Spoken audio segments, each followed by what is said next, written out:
बड़ी खबर से बुलेटिन की शुरुआत करेंगे। सिमडेगा में बच्ची से बर्बरता का मामला तूल पकड़ता जा रहा है। अपहरण कर नाबालिग की हत्या को लेकर विपक्ष के नेता काफी गुस्से में नजर आ रहे हैं। नेता प्रतिपक्ष बाबूलाल मरांडी ने रेपिस्ट के खिलाफ सख्त कार्रवाई की मांग की है। इस पर सीएम हेमंत सोरेन ने ट्वीट कर पुलिस को कड़ा एक्शन लेने को कहा है। ये रिपोर्ट देखिए। सिमडेगा में बच्ची से बर्बरता, परिवार को मारने की धमकी, मामलों में सीएम ने लिया संज्ञान, पुलिस वालों के फूले हाथ पांव। सिमडेगा में मासूम बच्ची से बर्बरता का मामला अब तूल पकड़ता जा रहा है। अपहरण कर रेप की घटना पर मंगलवार को सीएम हेमंत सोरेन ने संज्ञान लिया और सोशल मीडिया पर लिखा, ये बिल्कुल बर्दाश्त के काबिल नहीं है। पुलिस आरोपियों की पहचान कर कठोरतम कार्रवाई करे, उन्हें अविलंब गिरफ्तार करे, साथ ही बच्ची और उनके पूरे परिवार की सुरक्षा सुनिश्चित कर सभी सरकारी सहायता उपलब्ध कराए। मुख्यमंत्री हेमंत सोरेन ने इस मामले पर तब संज्ञान लिया जब नेता प्रतिपक्ष और झारखंड बीजेपी अध्यक्ष बाबूलाल मरांडी ने इस मामले को उठाया। सीएम से पहले बाबूलाल ने एक्स पर पोस्ट किया, सिमडेगा के कोलेबिरा में नाबालिग बेटी के साथ दुष्कर्म की घटना हुई। अपहरण कर दुष्कर्म की घटना ने पूरे प्रदेश को शर्मसार किया है। रेप कर अश्लील वीडियो बनाने की घटना अति निंदनीय है। पुलिस आरोपी को अविलंब गिरफ्तार कर कठोरतम सजा दिलाए ताकि ऐसी घटनाओं की पुनरावृत्ति न हो।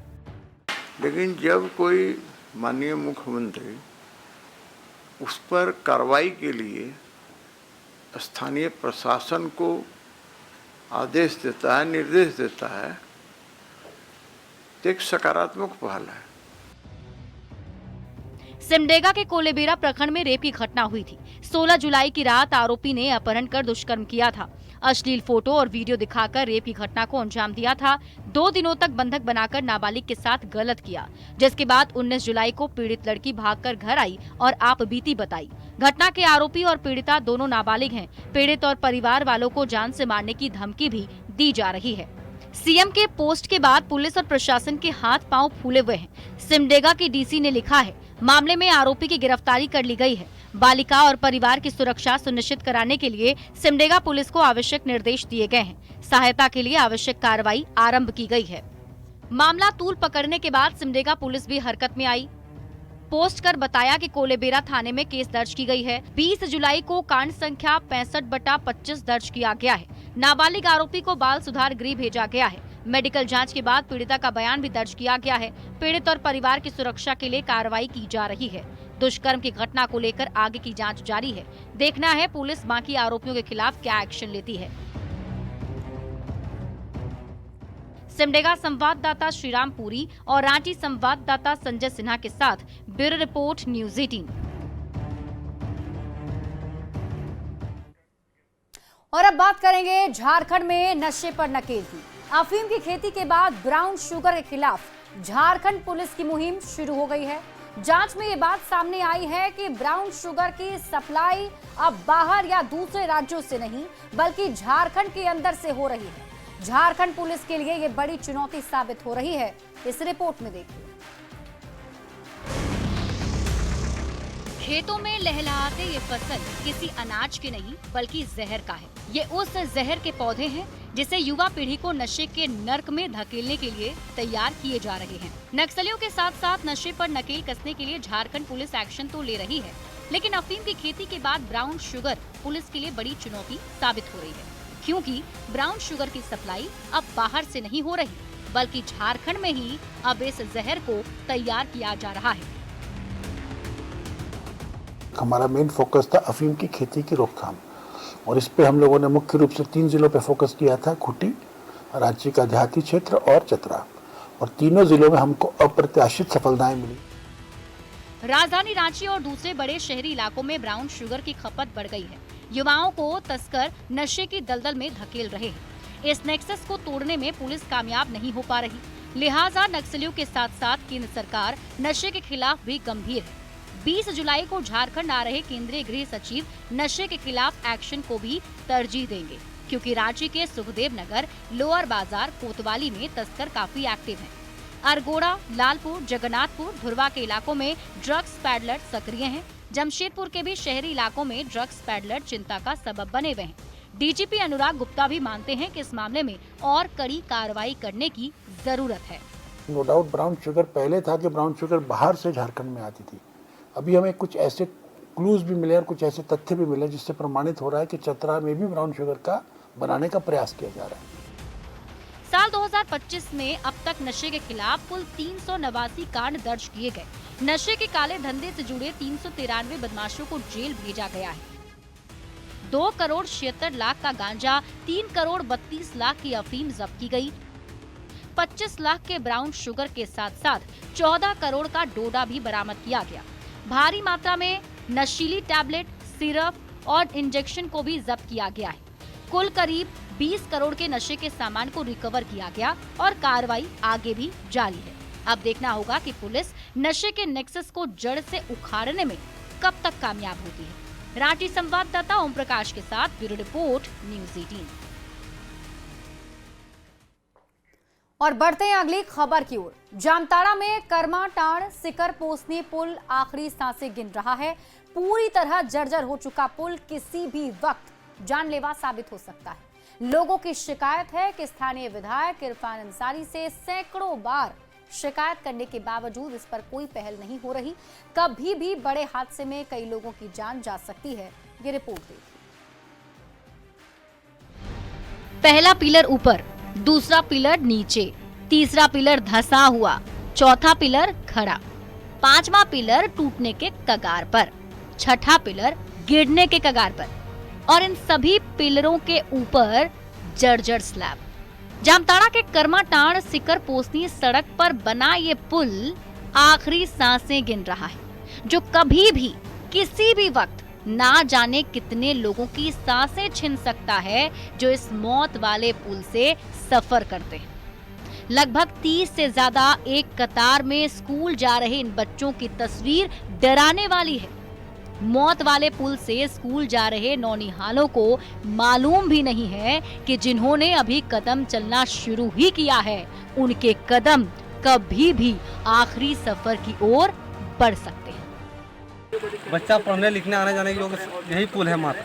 अगर यह पुल नहीं बनता है, कभी भी आकस्मिक बड़ा दुर्घटना घट सकते हैं और बड़ा पुल, नदी नाला, पानी पार होते हैं यहाँ से और तुरंत ये कभी भी गिर सकता है। सबको पैदल यहाँ से पार करना होता है। हम लोग को बहुत दिक्कत है। लगभग 7-8 साल से पुल टूटा हुआ है। बहुत बार हम लोग बोल चुके हैं इरफान अंसारी जी को, बोलता है कि हम लोग को वोट नहीं मिलता, अब पुल नहीं बनेगा। जिस पुल पर जानवर भी डर डर कर कदम रख रहे हैं, उस पुल पर इंसानों को मजबूरी में सफर करना पड़ता है।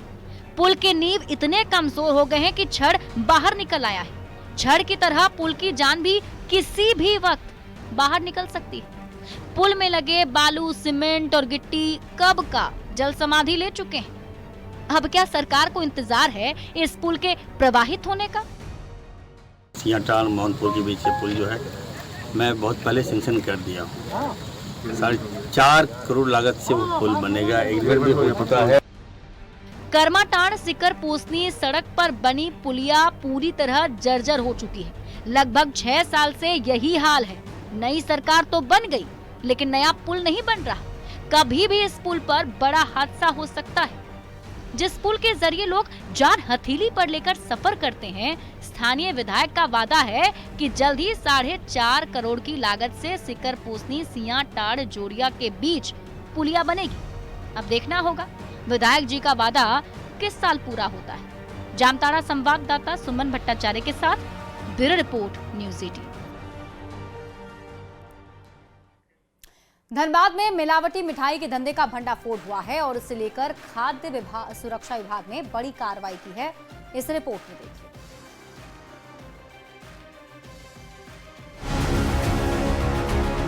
धनबाद में खाद्य सुरक्षा विभाग ने नकली खाद्य पदार्थ के खिलाफ बड़ी कार्रवाई की है। फूड सेफ्टी विभाग ने बिहार से बसों के माध्यम से भेजा जाने वाला मिलावटी पनीर, खोया, पेड़ा और लड्डू की बड़ी खेप को जब्त किया है। पुलिस ने सूचना के आधार पर बिहार से आ रही बसों पर छापेमारी की, जिसमें करीब 780 किलो मिलावटी पनीर, 80 किलो खोया 25 किलो पेड़ा और लड्डू की खेप को जब्त किया गया है। फूड सेफ्टी विभाग को मिलावटी पनीर और खोया बसों से धनबाद के लिए भेजे जाने की सूचना मिली थी, जिसके बाद पूजा टॉकीज चौक पर बिहार से आने वाली बसों से पनीर, खोया समेत कई सामग्रियों की जांच की गई। इनकी जांच के दौरान सभी खाद्य सामग्री में मिलावट पाई गई, जिसके बाद सभी सामग्री को जब्त किया गया। इन मिलावटी सामग्री को धनबाद में खपाने की तैयारी चल रही थी। स्थानीय पुलिस बल, डीएसपी साहब एवं एसडीओ साहब के सहयोग से ये सब पनीर जब्त किया गया है और पनीर के अलावा भारी मात्रा में खोआ, लड्डू एवं पेड़ा भी जब्त किया गया। सभी सामग्री का स्पॉट पे स्टार्च टेस्ट किया गया आयोडीन के द्वारा, तो सभी सामग्री खाद्य सामग्री फेल हो गए हैं स्टार्च टेस्ट में, इसलिए सभी को जब्त कर लिया गया है। पटना के बख्तियारपुर से मिलावटी पनीर, खोया और पेड़ा की खेप को लाया जा रहा था। मिलावटी सामग्री जब्त करने के साथ ही फूड सेफ्टी विभाग ने बस मालिक को भी नोटिस जारी किया है। दरअसल पश्चिम बंगाल और बिहार से हर दिन धनबाद में पनीर और मिठाइयों की बड़ी खेप आती है। सस्ती होने के कारण धनबाद में अधिकांश मिठाई दुकानदार अब रेडीमेड मिठाई रखने लगे हैं, लेकिन इन मिठाइयों में भारी मिलावट के साथ ही रासायनिक खाद्य पदार्थ का प्रयोग किया जा रहा है, जो सेहत के लिए बेहद खतरनाक और हानिकारक है। ऐसे में खाद्य सुरक्षा विभाग को इनके खिलाफ बड़े एक्शन लेने की जरूरत है। न्यूज़ 18 के लिए धनबाद से संजय गुप्ता की रिपोर्ट।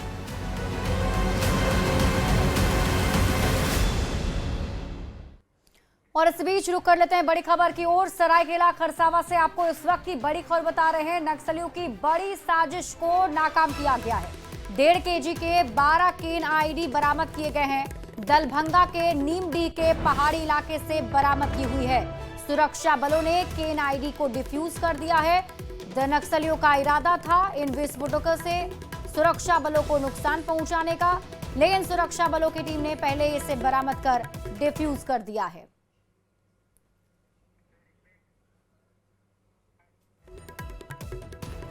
और इसी के साथ इस बुलेटिन में अभी के लिए बस इतना ही। आप देखते रहिए न्यूज़ 18 बिहार झारखंड।